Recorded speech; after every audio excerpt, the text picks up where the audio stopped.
Namaku Rani. Aku berusia 26 tahun. Sejak lulus SMA, aku tidak kembali ke rumah. Bukan karena tak mau, tapi karena tak punya tempat untuk pulang. Ayahku meninggal saat aku kecil, ibuku menikah lagi, dan suami barunya tidak pernah menyukaiku. Saat ibuku hamil anak baru, aku tahu aku harus pergi. Sejak itu, aku hidup dari satu pekerjaan ke pekerjaan lain. Jadi pelayan warung, jadi penjaga toko, bahkan pernah bekerja sebagai pengasuh bayi. Tapi hidup seperti itu melelahkan. Tak ada tempat tetap, tak ada rumah yang bisa kusebut rumah. Hingga suatu hari, aku bertemu Bu Lilis, teman ibuku dulu. Dia melihatku duduk sendirian di halte, kelelahan. Kami ngobrol singkat. Dan tanpa banyak tanya, dia bilang, tinggal di rumah saya saja dulu. Bantu-bantu sedikit nggak apa-apa. Toh rumah saya besar. Ada kamar kosong. Awalnya aku ragu. Tapi aku sudah terlalu lelah hidup sendirian. Dan begitulah aku tinggal di rumah keluarga itu. Bu Lilis dan Pak Arman tinggal di rumah besar di pinggiran kota. Rumah 2 lantai, taman depan, dapur luas, dan suasana tenang. Mereka punya 3 anak. Yang pertama, Radit. 28 tahun. Tinggi, pendiam, pekerja kantoran. Yang kedua, Nadia, masih kuliah. Dan yang bungsu, Dito, anak SMA yang lebih sering di kamar main game. Aku diberi kamar kecil di dekat dapur. Tidak besar, tapi nyaman. Dan yang paling penting, sunyi. Tempat pertama dalam hidupku yang terasa seperti milikku sendiri. Sebagai gantinya, aku bantu-bantu bersih rumah, kadang masak, kadang jemur baju. Bu Lilis baik padaku. Dia bahkan memperlakukanku seperti keponakan. Tapi, bukan itu yang paling sering membuatku gugup. Radit. Dia jarang bicara. Tapi setiap kali dia di rumah, suasana jadi berbeda. Langkah kakinya berat, napasnya teratur, dan setiap gerakannya, diam tapi terasa. Aku sering merasa dia memperhatikanku. Tapi tiap kali aku menoleh, dia justru berpaling. Awalnya kupikir hanya perasaanku. Sampai malam itu, aku sedang mencuci piring sendirian di dapur. Semua orang sudah masuk kamar. Rumah sunyi. Lalu, suara langkah itu muncul. Pelan. Berat. Teratur. Radit masuk dapur. Memakai kaos hitam dan celana tidur abu-abu. Tangannya membawa gelas. "Kak Rani," katanya. Aku sedikit terkejut. "Iya, Mas Radit." Dia meletakkan gelas ke wastafel. Air putih. Aku susah tidur. Aku mengangguk, menuangkan air dari galon. Dia berdiri di dekatku. Terlalu dekat. Bahu kami hampir bersentuhan. "Kamu suka tinggal di sini?" tanyanya. Aku mengangguk. "Iya, Mas." Bu Lilis baik banget. Dia mengangguk pelan. Tapi matanya tetap menatapku. Lurus. Dalam. "Di sini, kamu ngerasa aman?" Pertanyaannya membuatku berhenti menggosok piring. Aku menoleh. "Maksud Mas Radit?" Dia menatap mataku beberapa detik. Lalu berkata pelan, nyaris berbisik, "Kalau enggak, bilang. Aku bakal jaga kamu." Jantungku berdetak kencang. Aku hanya mengangguk kecil. "Terima kasih, Mas."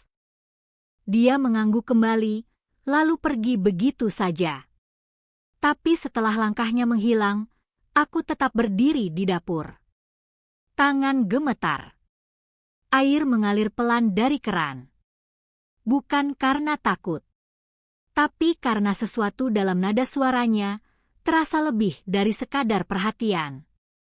Dan aku mulai bertanya-tanya, apakah benar aku aman di rumah ini?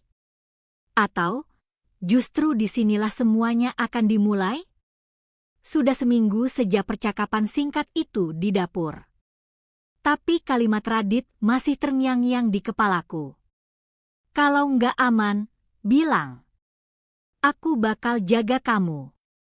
Cara dia mengatakannya, lirih, pelan, tapi penuh intensitas, bukanlah kalimat basa-basi dari seorang kakak angkat. Itu lebih dalam dari itu. Dan aku mulai memperhatikan. Radit memang tak banyak bicara.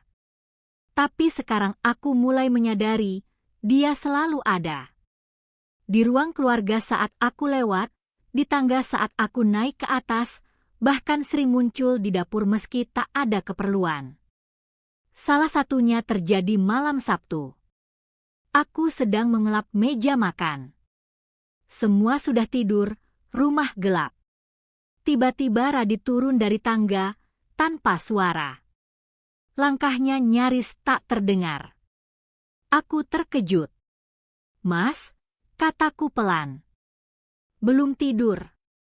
Dia menggeleng, lalu duduk di kursi makan, menatapku dalam cahaya temaram lampu gantung.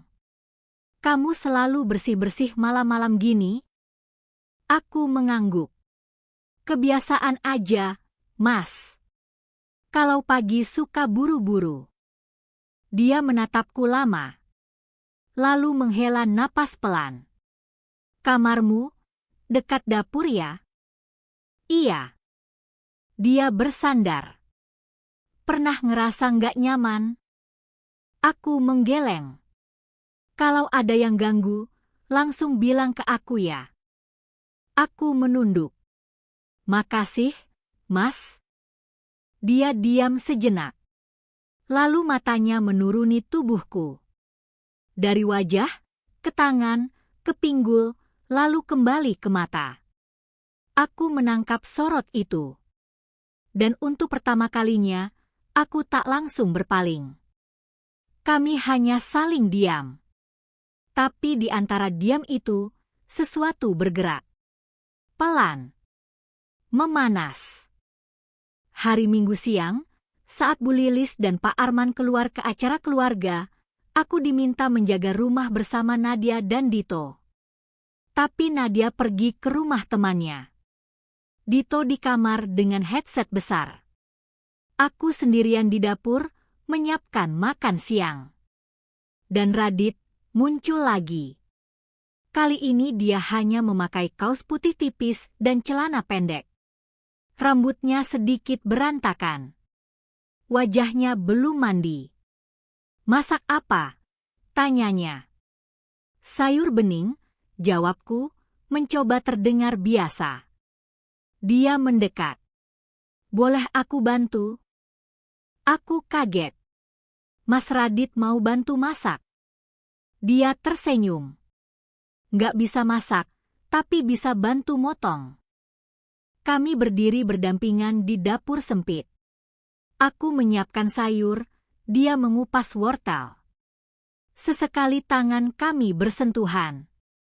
Sampai akhirnya dia berkata, "Kamu selalu harum, ya." Aku langsung berhenti mengaduk panci. "Mas." "Maaf," katanya cepat. Tapi itu jujur. Setiap dekat kamu, aku ngerasa beda. Aku tak berani menatapnya.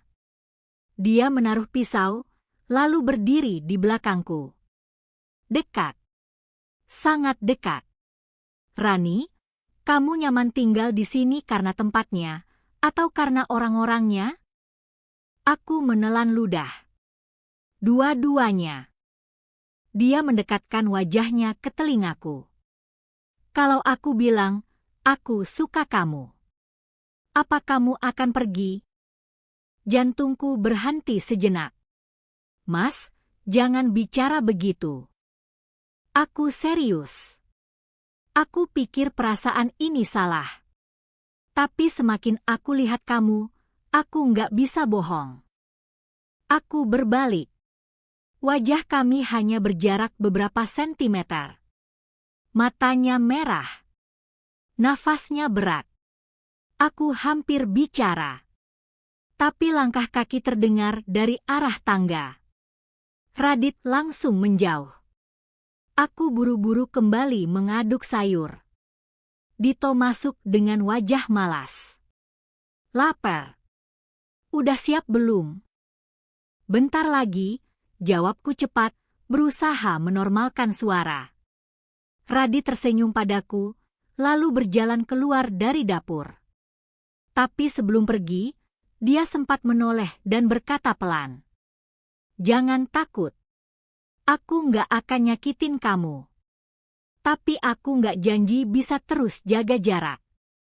Dan pintu dapur tertutup. Meninggalkan aku dengan tangan gemetar dan dada yang semakin sulit dikendalikan. Setelah kejadian di dapur waktu itu, rumah ini tak pernah lagi terasa sama. Setiap langkah Radit di tangga, setiap suara pintu kamarnya terbuka, membuat jantungku berdegup seperti hendak pecah. Aku mulai menghitung jam, kapan Bu Lilis pulang, kapan Nadia ada di rumah, kapan Dito keluar. Semua itu kulakukan bukan untuk menghindar, tapi untuk tahu kapan aku sendirian dengan Radit. Aku membenci diriku sendiri karena itu. Tapi tubuhku lebih jujur daripada pikiranku. Hari itu, Bu Lilis pergi ke Bandung untuk seminar. Pak Arman sedang dinas luar kota. Nadia belum pulang kuliah. Dito masih di sekolah. Rumah kosong. Hanya ada aku dan Radit. Aku sedang melipat baju di ruang tengah. Radit turun dari tangga dengan kaos putih dan celana training, rambutnya basah baru selesai mandi. Wajahnya terlihat lelah tapi matanya menyala. Sendirian? Tanyanya. Aku mengangguk. Iya, Mas. Dia duduk di sofa, menatapku. Aku izin kerja dari rumah hari ini. Bos ngasih remote. Jadi aku di sini aja. Aku pura-pura sibuk dengan baju. Dia mendekat. Aku bantu ya. Aku kaget. Mas Radit bantu lipat baju? Dia tertawa. Kan cuma ngelipet. Aku juga bisa. Dia duduk di sampingku, mengambil satu kaos, mulai melipat. Bahu kami bersentuhan. Tangannya bergerak pelan, seolah sengaja menyentuh jari-jariku saat mengambil baju. Aku menggigit bibir. Rani, katanya lirih. Aku pernah bilang aku suka kamu, kan? Aku menelan ludah. Mas, kita jangan ngomong gitu. Aku nggak bisa berhenti mikirin kamu. Aku berhenti melipat. Mas. Dia menatapku. Matanya tidak seperti biasanya. Ada sesuatu di sana. Bukan hanya hasrat. Ada juga kerinduan. Kesepian. Dia mendekat. Aku cuma pengen kamu tahu. Aku nggak main-main. Aku berdiri cepat. Aku harus masak. Dia juga berdiri. Aku bantu. Aku nggak butuh bantuan. Rani, dia memanggil pelan. Kalau aku mendekat sekarang, kamu akan dorong aku? Aku menoleh. Mas Radit, tolong. Dia melangkah satu kali. Dekat sekali. Nafasnya menyentuh wajahku. Dorong aku, katanya. Kalau kamu nggak mau. Aku tidak bergerak. Tubuhku membeku. Dia mengangkat tangannya, menyentuh rambutku yang terurai. Jari-jarinya bergerak pelan di ujungnya. Kamu selalu wangi. Aku menutup mata. Kenapa kamu nggak dorong aku? Bisiknya. Aku membuka mata. Karena aku bingung. Dia menghela napas panjang, lalu mundur setengah langkah. Aku juga bingung. Kami diam lama. Hanya suara jam dinding yang terdengar. Akhirnya dia berkata, aku janji nggak akan nyakitin kamu. Tapi aku nggak janji bisa terus jauh dari kamu. Dia lalu berbalik menuju tangga. Masak yang enak ya? Aku lapar. Dan dia naik ke atas. Aku tetap berdiri di ruang tengah. Lututku gemetar. Tangan gemetar. Baju-baju yang belum terlipat berantakan di lantai. Aku tahu aku sedang berjalan di tepi jurang. Aku tahu kalau satu langkah lagi aku akan jatuh. Tapi untuk pertama kalinya, aku bertanya-tanya seperti apa rasanya jatuh itu. Malamnya, aku di kamar kecilku dekat dapur. Lampu redup. Pintu terkunci. Tapi pikiranku tak bisa berhenti memutar kejadian siang tadi. Aku melihat bayangan Radit di kepalaku, tatapannya, tangannya, bisikannya. Aku menutup wajah dengan bantal, berusaha tidur. Tapi aku tahu, malam-malam selanjutnya tidak akan pernah sama. Aku bukan lagi anak asuh yang bersih dan aman. Aku sedang berubah, perlahan, menjadi seseorang yang bahkan tidak ku kenal sendiri. Hari-hari berikutnya seperti berjalan di atas tali. Aku masih melakukan semua pekerjaan rumah, mencuci, menyapu, menyiapkan sarapan. Radit masih lewat di depan kamarku, kadang berhenti sebentar hanya untuk bilang pagi. Tapi di balik sapaan singkat itu, ada tatapan yang tidak bisa kusebut ramah. Dan aku mulai takut pada tatapan itu. Bukan karena dia kasar. Justru karena dia terlalu halus. Terlalu sabar. Terlalu konsisten. Aku merasa seperti binatang kecil yang pelan-pelan dijebak ke sudut sangkar, tapi tidak lari, karena sangkar itu terasa hangat. Suatu sore, rumah kosong. Bu Lilis keluar kota. Pak Arman lembur. Nadia menginap di rumah temannya. Dito pergi les. Aku di dapur, mengiris bawang. Pintu belakang terbuka untuk udara. Matahari senja masuk, menciptakan bayangan panjang di lantai. Tiba-tiba Radit muncul di ambang pintu dapur. Rambutnya sedikit acak-acakan, kaosnya digulung di lengan.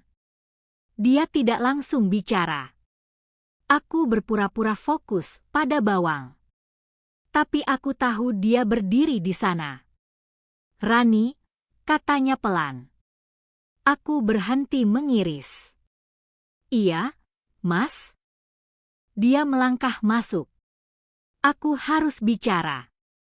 Aku menunduk. Mas, saya lagi masak. Dia mendekat. Aku nggak bisa lagi pura-pura. Aku pengen kamu tahu yang sebenarnya. Aku berbalik. Mas, tolong. Jangan sekarang. Dia semakin dekat. Aku nggak tahan lihat kamu tiap hari. Aku suka kamu, Rani. Dari awal kamu datang ke sini, aku ngerasa rumah ini hidup lagi. Aku tahu ini salah. Tapi aku nggak bisa bohong. Aku mundur, punggungku menempel ke meja dapur. Mas. Dia mengangkat tangannya, bukan untuk menyentuh, tapi seperti menahan udara. Aku janji nggak akan paksa. Tapi aku butuh dengar dari kamu.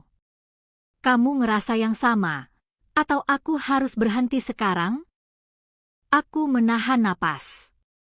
Mas Radit, ini rumah orang tua Mas. Saya cuma numpang. Saya nggak punya hak apa-apa. Dia menatapku.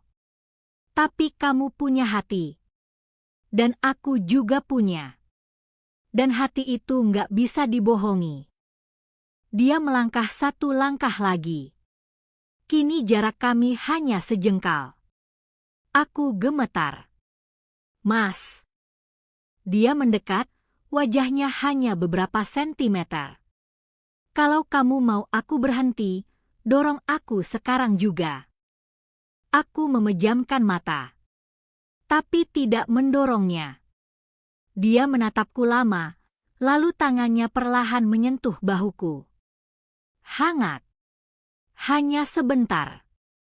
Tapi cukup untuk membuat seluruh tubuhku lemas. Aku nggak akan nyakitin kamu, bisiknya.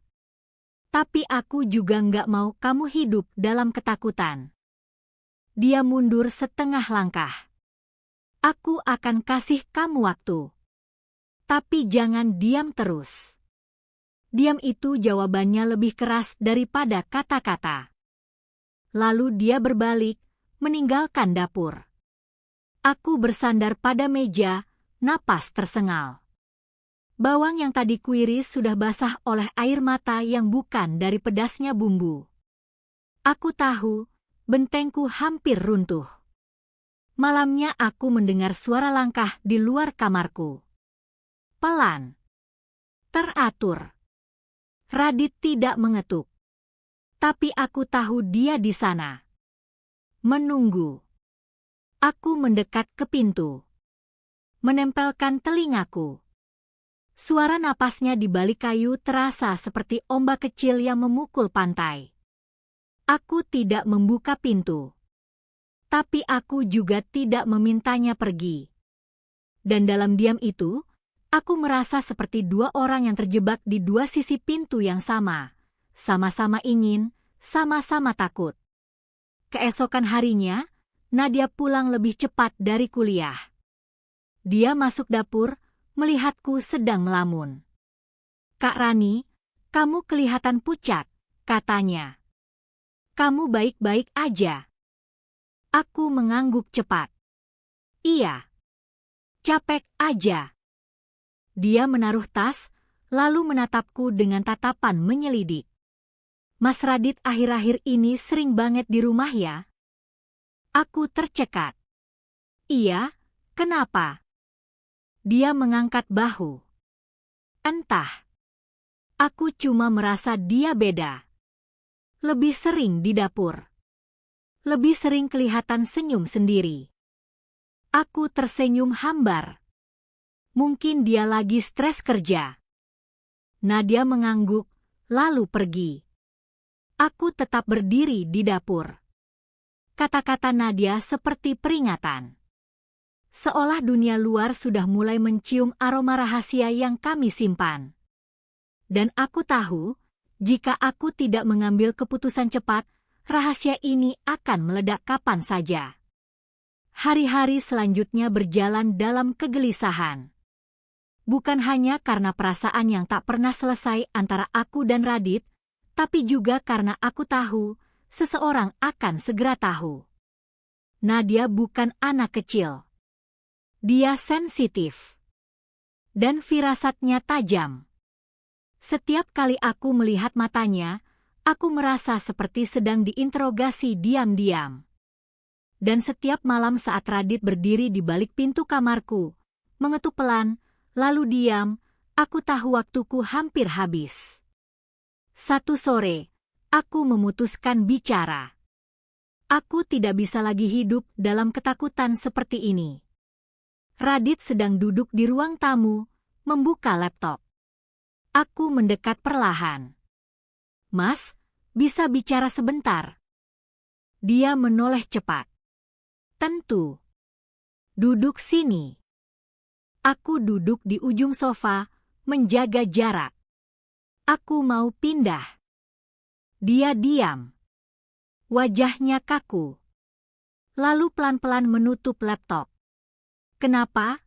Suaranya berat. "Aku nggak kuat. Aku takut. Semakin lama aku di sini, semakin besar kemungkinan semuanya terbongkar. Dia menatapku lama. Apa kamu mau pergi karena aku? Aku menunduk. Iya. Dia menghela napas. Rani, aku nggak bisa pura-pura lagi. Aku mencintaimu. Aku tahu ini gila. Tapi aku nggak peduli. Kamu bukan pembantu di mataku. Bukan anak angkat. Kamu perempuan yang bikin aku hidup lagi. Aku menggigit bibir. Tapi aku cuma numpang, Mas. Aku nggak punya posisi apa-apa di sini. Dan kalau Bu Lilis tahu, aku bisa diusir, dijelek-jelekin. Radit bangkit, berjalan ke arahku. Kalau itu terjadi, aku akan ikut kamu. Kita bisa pergi dari sini. Kita bisa mulai dari nol. Aku menatapnya. Matanya sungguh-sungguh. Tapi justru itu yang membuatku ketakutan. Mas, jangan janji hal-hal yang belum tentu bisa ditepati. Aku serius. Aku juga, kataku. Makanya aku mau pergi. Sebelum semuanya terlalu jauh. Dia berlutut di depanku.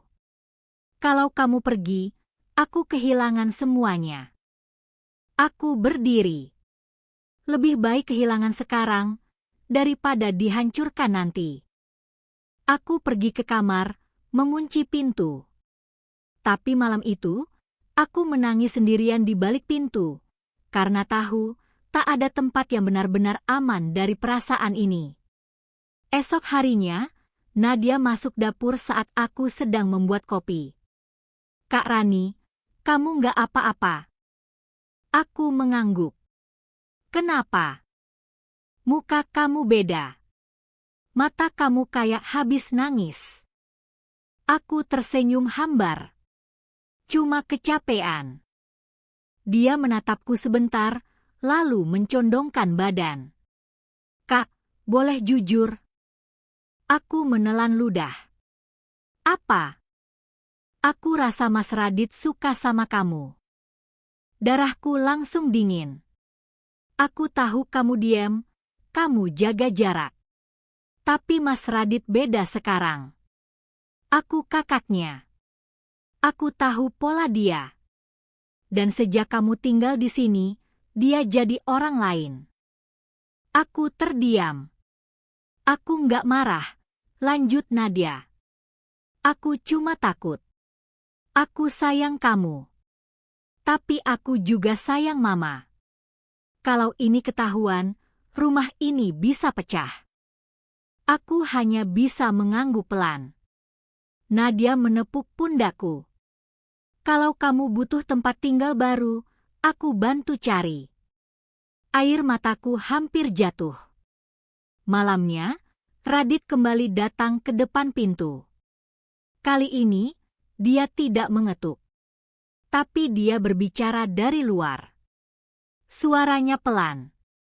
Rani, aku tahu kamu di dalam. Aku tahu kamu takut. Tapi aku juga manusia. Aku punya perasaan. Dan aku nggak bisa matikan itu hanya karena orang lain menganggapnya salah. Aku hanya memejamkan mata. Kalau kamu buka pintu malam ini, aku akan tahu kamu masih percaya. Tapi kalau enggak, aku akan anggap ini perpisahan. Langkahnya menjauh. Aku tidak membuka pintu. Tapi aku juga tidak bisa tidur. Karena aku tahu, setelah malam ini, tidak akan ada lagi kata netral. Aku harus memilih. Dan pilihan itu akan menyakiti seseorang, siapapun arahnya.